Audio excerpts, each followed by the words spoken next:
back with Midcap Masala, and while we're still reeling from the high of the budget yesterday, lots of announcements were announced in the budget, and one focus area was the entire dairy, animal husbandry, agriculture sector. So let's get a better understanding from the management of Heritage Foods, who's a big operator in the dairy space, to try and understand how the budget provisions or the announcements are going to be beneficial to them and the overall industry. Joining us on the show is Ms. Brahmani Nara, the Executive Director at Heritage Foods.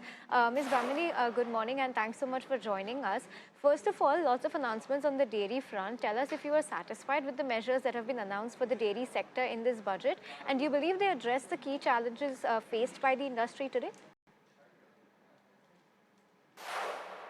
I think to the budget reactions, we are excited as dairy industry because there is huge focus in the budget on internal capacity building within India for livestock as well as animal husbandry and agri as a whole. Aside from that, I'm really appreciative that the government and the ministry has heard the needs and wants of the industry itself to co-create value going forward.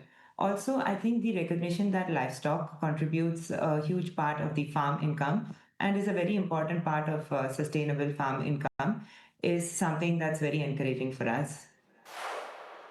All right, good to hear that. But Brahmani, the dairy industry had been seeking greater tech-led support, and the budget has responded to that. What are your initial thoughts on Bharat Vistar app, and how meaningful do you think it can be in improving the efficiency, transparency, and farmer incomes across the dairy ecosystem? Technology is a very important part of building a dairy ecosystem going forward and the agrarian ecosystem in India. And I think the announcement of the Bharat Vistar app as a technology platform to integrate agri practices along with AI for productivity improvement as well as better decision making is very important. Having said that, more specifically to livestock, I think what's really important as an announcement is the focus on modernization of livestock enterprises and to build integrated value chains. And that's where I think technology will play a huge role. Aside from that, there was also this announcement of credit-linked subsidies to be given to animal husbandry enterprises, which I think is exceptionally encouraging because it'll get dairy farmers at the rural level, most of whom are small and marginalized farmers, to invest into modernizing their dairy farms, to be investing into mini dairy farms and operating at scale, which will hugely boost their incomes as well as their profitability. Aside from that, another very encouraging announcement has been that of scaling up of veterinary professionals by 20,000 professionals in India. For this, the government has, the finance ministry has gone forward saying that loan-linked capital subsidies also for related institutions as well as infrastructure will be provided. These could be veterinary colleges, diagnostic centers, etc. And also the support to facilitate collaborations with potential foreign institutions is also very encouraging. Okay, and Brahmani, talk to us about modernization of livestock. That has emerged as another key focus area for the dairy sector in the budget.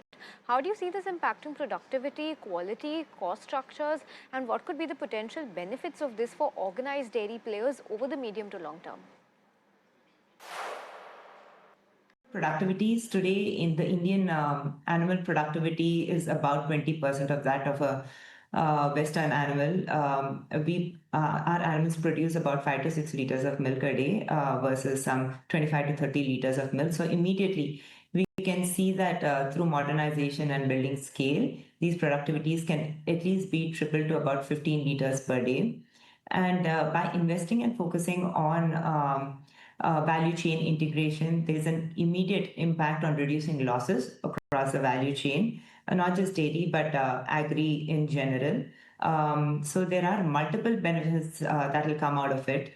In addition to that, as I mentioned, initiatives such as artificial insemination, investing into better chromosome sorted semen and administering them more effectively through more number of veterinarians will have a positive impact on the industry and will benefit all stakeholders.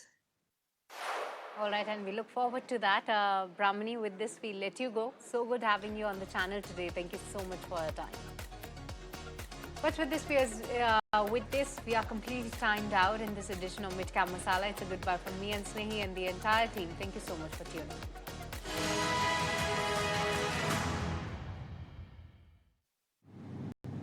This is worth sharing. Faster